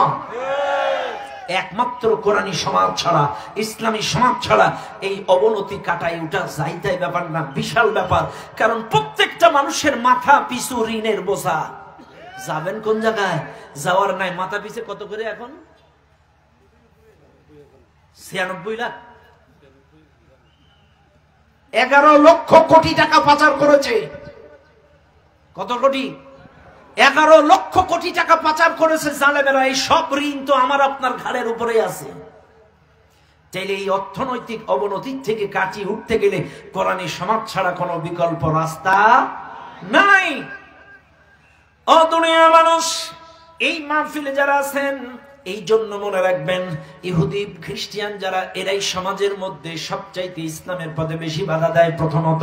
এবার আসেন 2 নাম্বার, ইসলামের পথে কারা বাধা দেয়? আল্লাহ পাক বলেছেন তাদের বিরুদ্ধে লড়াই করো, আল্লাযীনা ইউকাতিলুনাকুম, যারা তোমাদের বিরুদ্ধে লড়াই করে। এবার আসেন দিন কায়েমের পথে বাধা দেয় কারা? 1 নাম্বার খুঁজে পেলাম ইহুদি খ্রিস্টান যারা। 2 নাম্বার আল্লাহ দ্বীনের পথে বাধা দেয় কারা? সত্যের পথে বাধা দেয় কারা? হকের পথে বাধা দেয় কারা? 2 নম্বরে যারা মুসলমান লিবাসধারী মুনাফিক যারা। এই কথা বলেন। এদেশের লিবাসধারী, টুপিধারী, পাঞ্জাবিধারী, পাগড়িধারী মুনাফিক যারা, এই মুনাফিকেরা সবচাইতে ইসলামের পথে বড় বাধা। কথা বলেন ঠিক না বেটি? রাগ করবেন না আমার কথায়। আজকে চিন্তা করেন, সকাল বেলায় সূরা ইয়াসিন দিয়ে দিন শুরু করে, বিকাল বেলায় ওয়াকিয়া দিয়ে দিন শুরু করে, রাতের বেলায় তাবারাকাল্লাযী বিয়াদিহিল মুলক, অথচ এই কোরআন দিয়ে সমাজ পরিচালিত হোক। কথা বলে না কেন? এরকম মুনাফিক আছে? আছে। তার মানে কি বুঝলাম? মুনাফিকেরা আল্লাহর আনিত জীবন ব্যবস্থাটাকে ওরা পছন্দ করে না, ওরা আল্লাহর দ্বীনের বিজয় চায় না, ওরা সব সময় আমাদের ক্ষতি সাধন করে। মনে রাখবেন, নাফাকুন মানে সুড়ঙ্গ পথ, এই ধার দিয়ে ঢুকে ওই ধার দিয়ে বার হয়ে যায়। মনে রাখবেন, এই মুনাফিক যারা, এদের বাহ্যিক চেহারা একরকম, ভেতরের চেহারা আর এক রকম। الذين يتربصون بكم فإن كان لكم فتح من الله قالوا ألم نكن معكم وإن كان للكافرين نصيب قريب قالوا ألم نستحوذ عليكم ونمنعكم من المؤمنين। আল্লাহর কোরআন সূরা নিসা 5 নম্বর পারার 20 নম্বর পৃষ্ঠা আল্লাহ পাক ডাক দিয়ে বলেন, এই মুনাফিক যারা, এরা আমাদের কল্যাণ চায় না, মুসলমানদের কল্যাণ চায় না। বাই চান্স যদি মুসলমান বিজয় লাভ করে, মুনাফিকেরা যে বলে আমরা কি তোমাদের সাথে ছিলাম না? আবার পক্ষান্তরে যদি কাফেররা বিজয় লাভ করে, এই মুনাফিকেরা যে বলে আমরা তো তোমাদের সাথেই ছিলাম। তলে তলে অর্থ দিয়েছি, তলে তলে সব নামের তালিকাগুলো। কথা কেন? কথা কেন? আজকের এই বাংলাদেশে এই পণ্ডিত পাড়া ইসলামী আন্দোলন করে কারা? এটা আমেরিকা জানে না, ইসরায়েল জানে না। এই পণ্ডিত পাড়া ইসলামী আন্দোলনের দায়িত্বশীল কারা? এরা আমেরিকা জানে না, ইসরায়েল জানে না। এই এলাকায় শপথের কর্মী কারা? এটা আমেরিকা জানে না, ইসরায়েল জানে না। চাইলে এদের নামের তালিকা ওদের হাতে গেল কি করে? নিঃসন্দেহে আমার গ্রামের, আমার মসজিদের এই কাতারের মুসল্লিরাই রাতের অন্ধকারের নামের তালিকা ওদের হাতে তুলে দিয়েছে। কথা বলেন ঠিক না বেঠিক?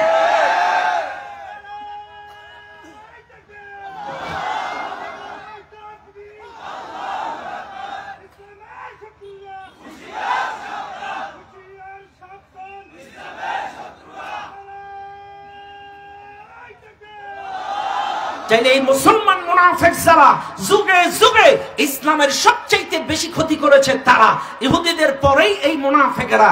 কারণ মনে রাখবেন, যদি নীলফামারীর লোক মারতে আসে প্রোটেকশন দেওয়া যায়, পঞ্চগড়ের লোক মারতে আসে প্রোটেকশন নেওয়া যায়, ওই ডোমারের মানুষ মারতে আসে প্রোটেকশন নেওয়া যায়, কিন্তু আপনার লাইনের থেকে কেউ যদি দাম করে বাড়ি মারে, এটা ঠেকাইতে পারবেন? পারবেন না। এই জন্য মুনাফিকেরা যুগে যুগে সবচাইতে ইসলামের পথে বেশি বাধা দিয়েছে। আজকের এই দেশে 90% মুসলমান, এই 90% মুসলমান যদি আল্লাহর কোরআনের পক্ষে সাপোর্ট করত, এই দেশে কোরআনী শাসন অনেক আগে কায়েম হয়ে যেত। আরো জোরে কর না কেন? ঠিক না বেঠিক? আশ্চর্য হয়ে যাবেন। আমি আপনাদেরকে বলতে চাই, এই মাহফিলে যারা আছেন, দুই রকম চরিত্র আনবেন না। মুখে এক, বাইরে এক, ভেতরে এক, বাইরে এক, এই দুই রকম দ্বিমুখী চরিত্র আপনারা ভেতরে আনবেন না। আল্লাহর জন্য মুনাফিকি চরিত্র বাদ দেন। যদি তওবা করে ফিরে আসেন, ফামান তাবা মিন বাদি যুলমিহি ওয়া আসলাহা ফাইন্নাল্লাহা ইয়াতুবু আলাইহি ইন্নাল্লাহা গফুরুর রহিম। শুনেন, যদি তওবা করে ফিরে আসেন, আল্লাহ পাক বলছে জালিমদেরকে আল্লাহ maaf করে দিবেন। ও ভাই, আপনাদেরকে বলছি, এই জন্য মুনাফিকি চরিত্র বাদ দেন। এতদিন তালিকা দিয়েছেন, এতদিন ইসলামের বিরোধিতা করেছেন, ওই জালেমদের সাথে তালে তাল মিলিয়েছেন, ওই জালেমদেরকে অর্থ দিয়ে সহযোগিতা করেছেন। এখন থেকে তওবা করে ফিরে আসেন, মুনাফিকি চরিত্র বাদ দেন। এখন সময় এসেছে, এক হয়ে যান, খাঁটি ঈমানের বলে বলিয়ান হয়ে এই জমিনে কোরআনী সমাজ প্রতিষ্ঠার জন্য কাজ করতে হবে। মুনাফিকি বাদ দিতে হবে। কারা কারা রাজি আছেন দুহাত তুলে আল্লাহকে দেখিয়ে দেন।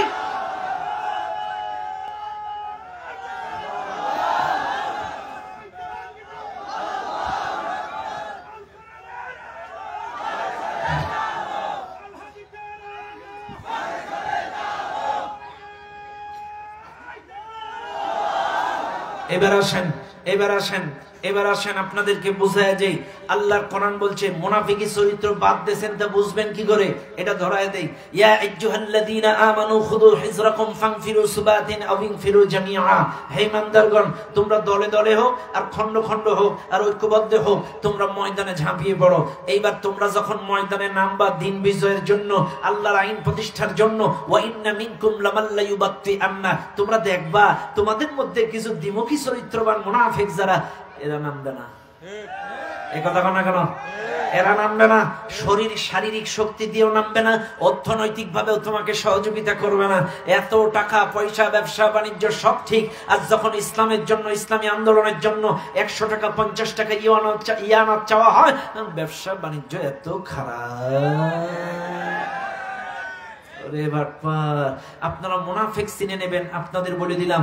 তাইলে দিন বিজয়ের জন্য যখন ডাক আসবে, এই মুনাফিকেরা লাভবেও না, অর্থনৈতিক ভাবে সহযোগিতা। কথা কেন? আল্লাহ কোরআন ডাক দিয়ে বলেন, ফাইন আসাবাতকুম মুসিবা। এবার আল্লাহর পক্ষ থেকে দিন বিজয়ের কর্মীদের উপরে যদি কোন রকম বিপদ আপদ, মুসিবত, হামলা, জুলুম যদি এসে যায়, ওই মুনাফিকেরা বলবে ভাগ্যিস আমরা যাইনি। যেমনি পানি পড়ে তেমনি সাদা ধর। আরে কপাল পোড়া, পানি হয় 3 মাস, তুই সাদা ধরবি কি 12 মাস? কথা কানা গান। এদেশের এমনও মুনাফিক আছে, পানি হয় 3 মাস, ও বেইরামবার ছাতা ধরে 12 মাস। হ্যাঁ হ্যাঁ, ধরে কি ধরে না? আমি আশ্চর্য হয়ে যাই। আরে প্রথমে বলা হয়েছে কোন অন্যায় দেখলে তোমরা শক্তি দিয়ে প্রতিহত করো, না পারলে মুখ দিয়ে প্রতিহত করো, না পারলে অন্তর দিয়ে ঘৃণা করো। এটা ইমানের সর্বনিম্ন স্তর। ইমান তো উঠানামা করে। তা আপনার বয়স 60 বছর, 60টা বছরই অন্তর দিয়ে ঘৃণা করবেন?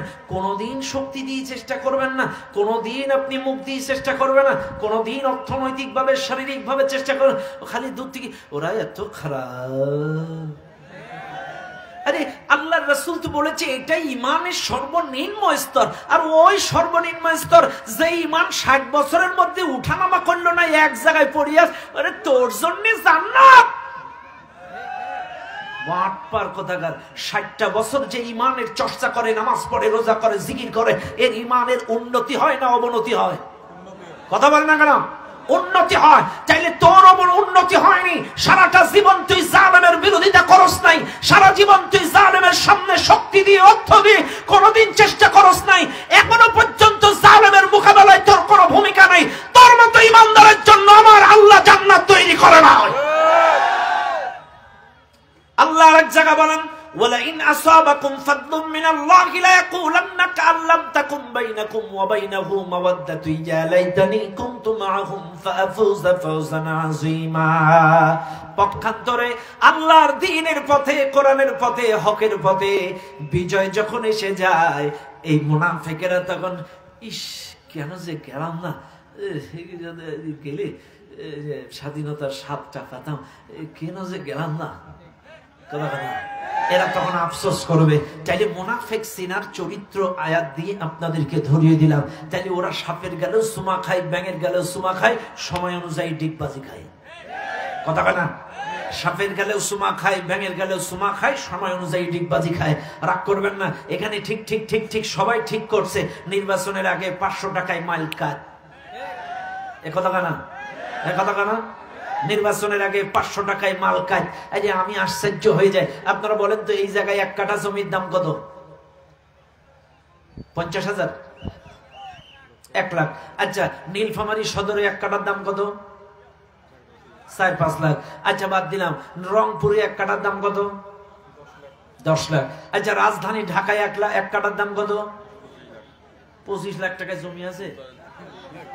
ঢাকায় এখন জমিও নেই, তালার পরে তালা, তালার পরে তালা, ওই ছাদ কিনতে হয় ফুট হিসেবে, জমিও নেই। কথা বলে না কেন ভাইরা আমার? চাইলে ঢাকার জমি এত দাম। এইবার আপনারা বলেন জান্নাতের 1 কাঠার দাম কত? হ্যাঁ, হিসাব আছে আপনাদের কাছে? কিনতে পারবেন? হ্যাঁ পারবেন, পারবেন যদি খাঁটি ইমানদার হন। বেলালের মতো, খাব্বাবের মতো, সুমাইয়ার মতো, আমির হামজার মতো, আম্মার বিন ইয়াসিরের মতো যদি ইমানদার হতে পারেন, ঝড় আসবে, তুফান আসবে, বাতাস আসবে, বিপদ আসবে, মুসিবত আসবে, লোভ দেখানো হবে, লালসা দেখানো হবে, কিন্তু কোনো কিছুতেই আপনার ইমানটা দমলাবে না, মস্কাবে না। মাথা উঁচু করে হকের পথে টিকে থাকবেন, তাইলেই আপনার জন্য ওই জান্নাতের জমি বরাদ্দ। আর যেই ইমান 500 টাকায়, 1000 টাকায় বিক্রি হয়, ওই জমি তারা পাবে না। এখন আপনারা আল্লাহকে খুশি করার জন্য, আল্লাহকে খুশি করার জন্য দুহাত তুলে বলেন, আগামী নির্বাচনে কালো টাকা নেবেন না কারা কারা? দুহাত তুলে দেখান। নারায়ে তাকবীর।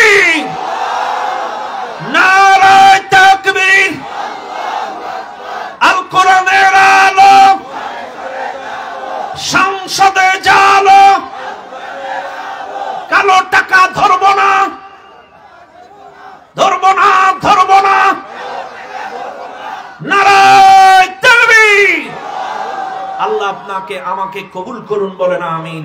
কোন লোভ লালসায় কাম হবে না ইনশাআল্লাহ। চাইলে মুনাফিক দ্বিমুখী চরিত্র ব্যবহার করবে না, চাইলে চরিত্র বাইরেও যেটা ভেতরেও, মনে থাকবে ইনশাআল্লাহ। ব্যাস, এবার আসেন 3 নাম্বার, আল্লাহর রাস্তায় বাধা দেয় কারা? 3 নাম্বার, আল্লাহর রাস্তায় বাধা দেয় নাস্তিক, মুরতাদ, বামপন্থী যারা। দেখবেন নাস্তিক যারা, এই নিজুম মজুমদার সাম্প্রতিক গতকাল পরশু ফেসবুকে দেখবেন এরা আবার শয়তানি করে বলতেছে জাতিসংঘের কাছে মামলা দায়ের করবে। আমিও চাচ্ছি তাই হোক। জাতিসংঘের কাছে আগেই মামলা হয়ে গিয়েছে বাংলাদেশের এই খুন গুমের কারণে। এতদিন যেটা গুরুত্ব পাইনি, এরা যদি মামলা করে এইবার ওই জিনিসটা ভালো করে তদন্ত হবে। এতদিন কিন্তু ভালো করে গুরুত্ব পায়নি, কিন্তু এরা যদি মামলা করে তাইলে ওই বিগত দিনের মামলাটা আগে তদন্ত হবে এবং ওইটা সব ফুটেজ তো আছে। খুন গুম হত্যা, এই দেশটাকে নৈরাজ্য সৃষ্টি করা ফ্যাসিবাদী সরকারের সব তদন্ত হবে ইনশাআল্লাহ। আমরা আন্তর্জাতিক আদালতের মাধ্যমে এই জালেমদেরকে বিচারের আওতায় আনতে পারবো। কথা বলেন ঠিক না বেটে? এদেশের মাটিগুলো রক্তে লাল করে দিয়েছে, এদেশের মাটিতে আলেমদের রক্ত মিশে আছে, অসংখ্য ইসলামী আন্দোলনের ছাত্র ভাইদের রক্ত মিশে আছে। এই দেশে কত রক্ত দিয়েছে দেশের মানুষ, কাজী প্রত্যেকটা রক্তের ফোঁটার বিচার আমরা করব ইনশাআল্লাহ। ভাইরা আমার, চাইলে মনে রাখবেন, নাস্তিকরা ইসলামের পথে 3 নম্বরে বেশি বাধা দেয়। যুগে যুগে এরা আল্লাহর বিরুদ্ধে, রাসূলের বিরুদ্ধে, ইসলামের বিরুদ্ধে, মুসলমানদের বিরুদ্ধে ব্যঙ্গ করে, কটাক্ষ করে যুগে যুগে ইসলামদের রক্ত গরম করে দিয়েছে।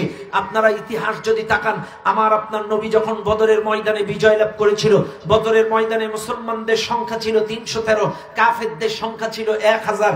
এই যুদ্ধে মুসলমান বিজয় লাভ করে 313 জনের মুসলমানের মধ্যে 14 জন শাহাদাত বরণ করেছিল, আর কাফেরদের 1000-এর মধ্যে 70 জন মারা গেল, 70 জন পালায়া গেল। জীবিত অবস্থায় 70 জন বন্দী হয়ে গেল। আবারও বলছি, 1000 কাফেরের মধ্যে 70 জন মারা গেল, 70 জন জীবিত অবস্থায় বন্দী হলো, বাদ বাকি সব পালায়া গেল। এইবার মক্কার কাফেরদের কানে যখন মুসলমানদের বিজয় সংবাদ চলে গেল, এইবার কাফেরদের মধ্যে এক বড় লিডার ছিল, শয়তান নাস্তিক ছিল। এই নাস্তিক একজন উচ্চ স্থানে দাঁড়ায় সকলকে একত্রিত করছে, বলছে শোনো, এই 1000 সৈন্য আমাদের কাছে 313 জন বিজয় লাভ করলো, আমাদের মাটির উপরে থাকার চাইতে নিচে থাকাই ভালো। কথা বুঝছেন? এই কাফের নাম ছিল কাব বিন আশরাফ। এই কাব বিন আশরাফ ছিল নাস্তিক, এই কাব বিন আশরাফ ছিল বড় কবি, এই কাব বিন আশরাফ ছিল বড় সাহিত্যিক। এই কাব বিন আশরাফ উচ্চ স্থানে দাঁড়িয়ে বলেছিল 1000-এর কাছে যদি ওরা জিতে যায়, উপরে থাকার চাইতে নিচে থাকাই ভালো। এখন জিতেই যেহেতু গেছে, ওদেরকে একটু খেপাই দেওয়ার দরকার। পুনর্বাদে বিপ্লব ঘটানোর চেষ্টা তারা করেছিল। কিভাবে বিপ্লব? এইবার রাসূলের বিরুদ্ধে কবিতা রচনা করেছে, বিশ্বনবীর বিরুদ্ধে কবিতা, মুহাম্মাদের এই মদিনার মুসলিম নারীদের বিরুদ্ধে কবিতা, মুসলিম সাহাবাদের বিরুদ্ধে কবিতা, রাসূলকে কটাক্ষ করে, মহানবীকে কটাক্ষ করে, সাহাবাজমাইনদেরকে কটাক্ষ করে, মুসলিম নারীদের চরিত্রের সাথে রাসূলের চরিত্র মিশিয়ে তারা বিভিন্ন ব্যঙ্গ করে করে ছন্দে ছন্দে কবিতা বিভিন্ন মোড়ে মোড়ে দেয়ালের গায়ে অঙ্কন করে রাখা শুরু করলো। এভাবে যখন অপপ্রচার করা শুরু করে দিল, আমার নবী মুসলিম সাহাবাজমাইনদেরকে ডেকে বলেছিল, মুসলমান সাহাবারা, এই কাব বিন আশরাফ বড় নাস্তিক, আমার চরিত্র নিয়ে, মুসলিম নারীদের চরিত্র নিয়ে ব্যঙ্গ করা শুরু করেছে। কে আছো তোমাদের মধ্যে এই নাস্তিকের বিরুদ্ধে অ্যাকশন গ্রহণ করতে পারবা? কে আছো অ্যাকশন নিতে পারবা? তখন দাঁড়িয়ে গেল মুহাম্মদ বিন মাসলামা নামের একজন মুসলিম সাহাবী। মুসলিম সাহাবী মুহাম্মদ বিন মাসলামা দাঁড়ায় গেল। লম্বা ঘটনা, কিন্তু বিস্তারিত বলার সময় নাই, সংক্ষিপ্ত ভাবে বলে যাই। শুনে নেন দুনিয়ার মানুষ, নাস্তিকরা যে 3 নম্বরে ইসলামের পথে, আল্লাহর পথে, কোরআন প্রতিষ্ঠার পথে বাধা দিয়েছে, তার একটা প্রমাণ আমি আপনাদেরকে দেয়া যায়। ও মুসলমানেরা, এইবার লক্ষ্য করেন, এই কাব বিন আশরাফের বিরুদ্ধে রাসূল মদিনার সমস্ত সাহাবা, আনসার, মুহাজির সকলকে একত্রিত করে নবীজি ডাক দিয়ে বললেন, ও আমার সাহাবারা, কে আছো আল্লাহর বিরুদ্ধে, ইসলামের বিরুদ্ধে? নবী আমি মুহাম্মাদের বিরুদ্ধে, মুসলিম নারীদের বিরুদ্ধে কটাক্ষ করলো, ব্যঙ্গ করলো। এই নাস্তিকটার বিরুদ্ধে বিরুদ্ধে অ্যাকশন গ্রহণ করতে পারবা? কে আছে তোমাদের মধ্যে? একটু হাত তোলো। এইবার একজন সাহাবী দাঁড়ায় গেলেন। এই সাহাবীর নাম ছিল মুহাম্মদ বিন মাসলামা। মুহাম্মদ বিন মাসলামা দাঁড়িয়ে গেলেন। মুহাম্মদ বিন মাসলামা হাত উঁচু করে বলছেন, ইয়া রাসূলুল্লাহ, আমি আছি ইসলামের শত্রু, আল্লাহর শত্রু, নবীর শত্রু। এই নাস্তিক কাব বিন আশরাফের বিরুদ্ধে অ্যাকশন গ্রহণ করব। এবার কাব বিন মুহাম্মদ বিন মাসলামা বলে, ইয়া রাসূলুল্লাহ, আপনি আমাকে বলেন আমি কি নাস্তিকটাকে পৃথিবী থেকে বিদায় করে দেব নাকি? হুজুর বললেন, হ্যাঁ, এই নাস্তিকটাকে জমিন থেকে বিদায় করে দাও। শুনে নেন দুনিয়ার মানুষ, আল্লাহর নবীর অর্ডারে নাস্তিকের বিরুদ্ধে অ্যাকশন গ্রহণ করার জন্য এবার মুহাম্মদ বিন মাসলামা পদক্ষেপ নিলেন, বাড়ি চলে গেলেন। একদিন যায়, 2 দিন যায়, 3 দিন যায়। মুহাম্মদ বিন মাসলামা শারীরিকভাবে অসুস্থ হয়ে যায়। তিনি খাওয়া দাওয়া ছেড়ে দেয়, খাইতে পারে না, দাইতে পারে না, কারোর সাথে কোনো কথা বলে না। এই সংবাদটা চলে এলো বিশ্ব নবীর দরবারে। একজন সাহাবা এসে রাসূলকে ডাক দিয়ে বলেন, ইয়া রাসূলুল্লাহ, আপনার সাহাবী মুহাম্মদ বিন মাসলামা, সে খাইতেও পারে না, দাইতেও পারে না, খাওয়া দাওয়া ছেড়ে দিয়েছে। নবী আমার মুহাম্মদ বিন মাসলামাকে ডাক দিলেন, ডাক দিয়ে বলছেন, এ মুহাম্মদ বিন মাসলামা, শুনলাম তুমি খাওয়া দাওয়া ছেড়ে দিয়েছো, তুমি নাকি খেতে পারছো না। ও মুহাম্মদ বিন মাসলামা, তোমার কি হয়েছে, তোমার কাছে জানতে চায়। এইবার মুহাম্মদ বিন মাসলামা বলে, ইয়া রাসূলুল্লাহ, আমি জনসমুদ্রে সবার সামনে হাত উঁচু করে বলেছিলাম, আপনার শত্রু ইসলামের শত্রু, আল্লাহ এই মুসলমানের শত্রু কাব বিন আশরাফ, ওই নাস্তিকের বিরুদ্ধে আমি অ্যাকশন গ্রহণ করব। কিন্তু ইয়া রাসূলুল্লাহ, আমি গোয়েন্দা তথ্যের ভিত্তিতে খবর পেয়েছি এই নাস্তিকটা ব্যাপক নিরাপত্তার মাঝখানে একটা বড় দুর্গের ভেতরে থাকে। আমি এই নিরাপত্তা উপেক্ষা করে ওই নাস্তিকের দুর্গে উঠে তারে কেমনে মারবো, কোন ফর্মুলায় মারবো, এই চিন্তায় আমার মন খারাপ। এবার নবীজি ডাক দিয়ে বলেন, ইন্নামা আলাইকাল জিহাদ। আল্লাহর নবী বলেন, হে মুহাম্মদ বিন মাসলামা, তোমার দায়িত্ব খালি চেষ্টা করার, বাদবাকি সম্পাদন করার দায়িত্ব আমার আল্লাহ। তোমার দায়িত্ব চেষ্টা করার, বাদবাকি সম্পাদন করার দায়িত্ব আমার আল্লাহ। কাজে তুমি চিন্তা করো না, তুমি চেষ্টা করে যাও, আল্লাহ ব্যবস্থা করে দিবে। এইবার মুহাম্মদ বিন মাসলামা বাড়ি চলে গেলেন। হঠাৎ তার ব্রেনের মধ্যে এলো, হ্যাঁ, কেমনে মারা যায়। হঠাৎ তার ব্রেনের মধ্যে চলে এলো, কি চলে এলো, চিন্তা করলো যে মারতে গেলে এইবার আমাদেরকে একটা গ্রুপ তৈরি করতে হবে, 8-10 জনের একটা দল তৈরি করতে হবে, এবং রাসূলের কাছ থেকে অনুমতি সাপেক্ষে রাসূলের বিরুদ্ধে কিছু বলার পারমিশন নিয়ে কাব বিন আশরাফের সাথে বন্ধুত্ব সম্পর্ক তৈরি করতে হবে। কারণ কোন ইসলাম বিরোধী শত্রুর সাথে যদি মুসলমান